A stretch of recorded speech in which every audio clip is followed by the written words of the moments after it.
Good morning, welcome back to my channel. আশা করি তোমরা সকলে খুব ভালো আছো আর আমিও ভালো আছি। আর দেখো সকাল সকাল উঠে পড়েছি, সকাল নয় এখন বেজে গেছে 8:30। তো একটু দেরি করেই উঠেছি কারণ ছেলের সামার ভ্যাকেশন শুরু হয়ে গেছে আর সকালে অতটা তাড়া নেই, যেহেতু স্কুলে যাওয়ার তাড়া নেই সেহেতু কাজটা অনেকটাই কম। তো সেই জন্য সকাল সকাল না উঠে একটু দেরি করে ওঠা যায়, ধীর স্থিরভাবে বসে চাটা খাওয়া যায় সকালবেলা। তো তাড়াহুড়ো নেই, কাজের চাপ নেই, সেই জন্য ভাবলাম বাড়ির আশপাশটা একটু ঘুরে দেখি আর তোমাদের সঙ্গে শেয়ার করি।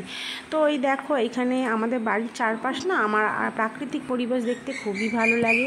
তো সেই জন্য দেখো আজ তোমাদের সঙ্গে শেয়ার করছি। দেখো বাড়ির পাশে একটা ছোট গাছ লাগানো হয়েছে, আম গাছ। তো দেখো মুকুল ধরেছে কত সুন্দর। তারপরে এই দেখো এখানে একটা লেবু গাছ আছে, এখানে আছে একটা লঙ্কা গাছ, লঙ্কা গাছে লঙ্কাও ধরেছে। আগেই তোমাদের সঙ্গে শেয়ার করেছি আম মাখাতে, এই গাছে লঙ্কা দিয়ে কিন্তু আম মাখিয়েছিলাম। আর তারপর এইদিকে দেখো পেঁপে গাছ আছে 3-4টে, তবে এইগুলো ছোট ছোট পেঁপে গাছ, বড় পেঁপে গাছগুলোতে কিন্তু পেঁপে ধরেছে, এগুলো ছোট, যাই হোক। আর তারপর এদিকে দেখো পুঁই শাক গাছ আছে আর আছে উচ্ছে গাছ। তো পুঁই শাক গাছে দেখো, এই পুঁই শাক গাছে পাতাগুলো কচি কচি পাতা ধরেছে। আমার তো পুঁই শাক খেতে খুব ভালো লাগে, তোমাদের কাদের ভালো লাগে কমেন্টে কিন্তু অবশ্যই জানিও। তারপর এদিকে দেখো উচ্ছে গাছ আছে, এই উচ্ছে গাছেও কিন্তু অনেক ফুল ধরেছে। এই গাছের উচ্ছে কিন্তু আমরা এর আগে অনেক খেয়েছি, আবারও নতুন করে ফুল ধরেছে। তো তারপর দেখো ছাদে চলে আসলাম। আর ছাদে যে আমটা তোমরা দেখতে পাচ্ছ এটা হলো হিমসাগর আম। এর আগে তোমরা যে আমি গাছের আম পেড়েছি সেটা তোমাদের শর্টসের মাধ্যমে শেয়ার করেছি, সেটা ছিল ম্যাট্রাসি বোম্বাই আম। আর হিমসাগর আমটা এখনও পাড়ার মতো সময় হয়নি। আসলে আমরা না আম পাকা, গাছ পাকা আম খেতে খুব ভালোবাসি। আমরা নয়, এটা অনেকেই পছন্দ করে। তো সেই জন্য এই আমটা রেখে দেওয়া হয়েছে আর কি, যেহেতু পাঁচিলের মধ্যে গাছ থেকে পেকে পড়লে আমরাই পাই এটা।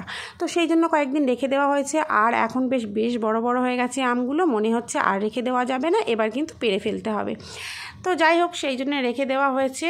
আর দেখতে দেখতে তো বেলা অনেক হয়ে গেল। দেখো তোমাদের সঙ্গে কথা বলতে বলতে গল্প করতে করতে বেশ অনেকখানি বেলা হয়েছে। আজ আর রান্নাবান্না করার কোনো চাপ নেই, সকালেই ব্রেকফাস্টে কিন্তু বাইরে থেকে আনতে বলে দিয়েছি। আজ সকালে কচুরি খাওয়ার ইচ্ছা হচ্ছিল, সেই জন্য ভাবলাম বাইরে থেকে আনিয়ে নেওয়া যাক। তো সেই জন্য তোমাদের সঙ্গে এতটা সময় স্পেন্ড করতে পারছি আর কি। তো যাই হোক এই দেখো এইখানে পিসি অনেকগুলো আমসত্ত্বও দিয়ে ফেলেছে, আর আমসত্ত্বগুলো বেশ ভালোই শুকিয়ে গেছে রোদ্দুরের তাপে। আর তারপরে দেখো এখানে আম কেটে দিয়েছে আচার বানানোর জন্য। তো তারপর দেখো নিচে এসে একটু চা খেয়ে নিলাম আর তারপর ছেলেকে পড়তে বসিয়ে দিলাম। আর ওর হোমওয়ার্ক অনেকগুলো আছে, সেগুলোও কমপ্লিট করছিল এখানে বসে। তো ওর পড়াশোনাটা কমপ্লিট করতে করতে ততক্ষণে আমি আমার ঘরটাকে খুব সুন্দর করে গুছিয়ে নিলাম। আর তারপর ঘরের চারিদিকে জানালাগুলো খুলে দিলাম। এই যে সকালবেলা চারিদিকে জানালাগুলো খুললে বাইরের যে আলো বাতাস ঘরের মধ্যে প্রবেশ করে, তার ফলে ঘরটা খুব ফ্রেশ লাগে। তো সেই জন্যই আর কি। তারপর যেহেতু ওদেরকে কচুরি নিয়ে আসতে বলে, এই দেখো কচুরি নিয়ে চলে এসেছে। আর কচুরি এনেছে, কচুরির সঙ্গেও কিন্তু অনেক কিছু নিয়ে এসেছিল। তো আজকে কচুরির সঙ্গে আছে কচুরি, তরকারি, ডিম সিদ্ধ, মিষ্টি আর টক দই। তো আজকে সকালের খাবারটা তো জাস্ট জমে যাবে। আর এই দেখো জাভেদ এখানে ডিম ছাড়াতে বসে গেছে, ও কিন্তু ডিমের খোসাটা ছাড়াতে খুবই ভালোবাসে। তো হাতে হাতে হেল্প করে দিচ্ছে সবাই মিলে।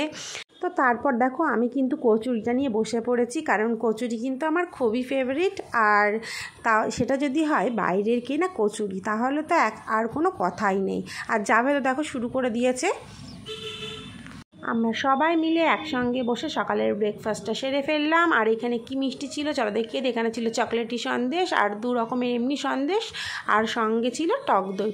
তো খাবার দাবার সেরে এবার আমরা সবাই মিলে রান্নার কাজে লেগে পড়েছিলাম। দুপুরের রান্নার তোড়জোড়ে। আর দুপুরের রান্নায় কী বানিয়েছিলাম চলো তোমাদের সঙ্গে শেয়ার করি। টমেটো মাখা, ডাঁটা আলুর ঝোল, টমেটোর ডাল, আর ছিল এক রকমের ভাজা। তো তারপর সন্ধ্যাবেলা কিন্তু আমাদের নেমন্ত্রণ ছিল মধুলেখাদের বাড়িতে, মানে অর্পিতাদের বাড়িতে। চলো এখানে চলে এসেছি। আর এখানে এসে দেখতে পাচ্ছ বড় একটা কেক। তো কেক মানেই বুঝতেই পারছো কারোর একটা বার্থডে, আর বার্থডেটা ছিল কাকুর। তো ওরা কেক কাটবে, ঘরটা সাজিয়ে ফেলেছে দেখো খুব সুন্দর করে। আর আমাদের জন্য শুধু অপেক্ষা করছিল। তো আমাদের আসতে একটু দেরি হয়ে গেছিলো। তো আমরা এসেই কিন্তু এখানে পেয়ে গেছিলাম গরম গরম ডিমের ডেভিল। এটা ছিল সন্ধ্যাবেলার টিফিন। তো ডিমের ডেভিলটা কিন্তু দারুণ ছিল। আর আমি দেখো এখানে 1 কামড় লাগিয়েও দিয়েছি, সঙ্গে ছিল সস আর স্যালাড। তারপর সবাই মিলে আমরা দাঁড়িয়ে পড়লাম বার্থডে সেলিব্রেশন করার জন্য। আর ছোটোদেরকে নিয়ে রেডি হয়ে গেছে কাকু। এবার কেক কাটার পালা।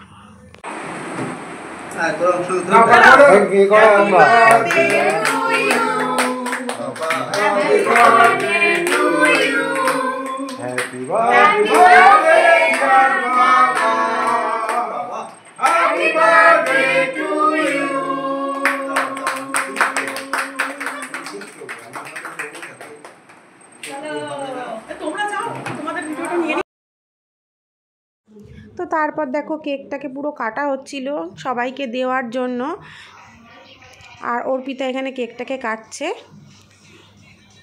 তো এবার আমরা কেকটাকে টেস্ট করব, চলো।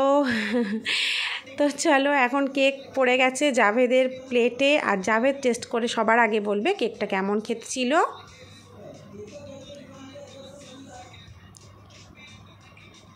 আর কেকটা ছিল খুব ভালো। তো তারপর কেক খাওয়া শেষ করে আমরা সবাই মিলে চা খেতে চলে গেছিলাম, আর অর্পিতা চাটা করে ফেলেছে, গরম গরম চা। আর এবার আমরা সবাই একসঙ্গে বসে চা খাচ্ছিলাম আর গল্প করছিলাম। তো চা খেতে খেতে কিন্তু বাইরে প্রচণ্ড জোরে বৃষ্টি নেমে গেছিলো, আর জানি না কখন থামবে, বৃষ্টিটা অনেকক্ষণ ধরে হচ্ছিল। তো তারপর 2 থেকে 3 ঘন্টা পর আবার আমাদের রাতে খাবারগুলো সব রেডি করার কাজে লেগে পড়েছিল অর্পিতা। রান্না করাই ছিল, জাস্ট গরম করা হচ্ছিল। তো আজকে প্রচুর ভাগে রান্নাবান্না আছে, এত ভাগে রান্নাবান্না করেছে যে তোমাদের বলে শেষ করতে পারবো না। তো চলো দেখিয়ে দিই কী কী আছে ডিনারে।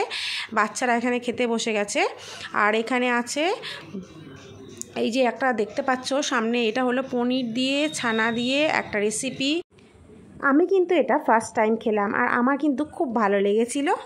তো আর কি কি আছে চলো দেখি। এখানে আছে চিকেন আলুর ঝোল, 5 রকমের ভাজা আছে, উচ্ছে, আলু, বেগুন, কুমড়ো, পটল। আর এখানে আছে 5 মেশালি একটা সবজি, বরবটি, আলু, টমেটো দিয়ে, গাজর দিয়ে। আর এখানে আছে একটা বড়ি আলুর একটা আলাদা রেসিপি, সঙ্গে আছে ডাল, আর আছে কই মাছের ঝোল, আর একদম শেষে আছে পায়েস। তার সঙ্গে তো লাস্টে দই, মিষ্টি আর কোল্ড ড্রিঙ্কস ছিলই। কাকু যেহেতু ভেজটা বেশি পছন্দ করে, তো সেই জন্য আজকে ভেজটা একটু বেশি ছিল, বাট প্রত্যেকটা রেসিপি কিন্তু অসাধারণ হয়েছিল। তো রাত কিন্তু অনেকটাই হয়ে গেছে, কিন্তু বৃষ্টি তো থামার কোনো নামই নেই। কমপ্লিট করে তো আমরা বসেছিলাম অনেকক্ষণ, কিন্তু বৃষ্টি পড়ছিল। জানি না কখন বাড়ি যেতে পারবো কি না, আজকে কখন বৃষ্টি থামবে। তো আজকের মতো গুড নাইট। যদি ভিডিওটা একটু ভালো লেগে থাকে তাহলে সাপোর্ট করে পাশে থেকো, লাইক কমেন্ট শেয়ার করো বন্ধুদের। তো আজকের মতো টাটা, তোমরা সবাই খুব ভালো থেকো।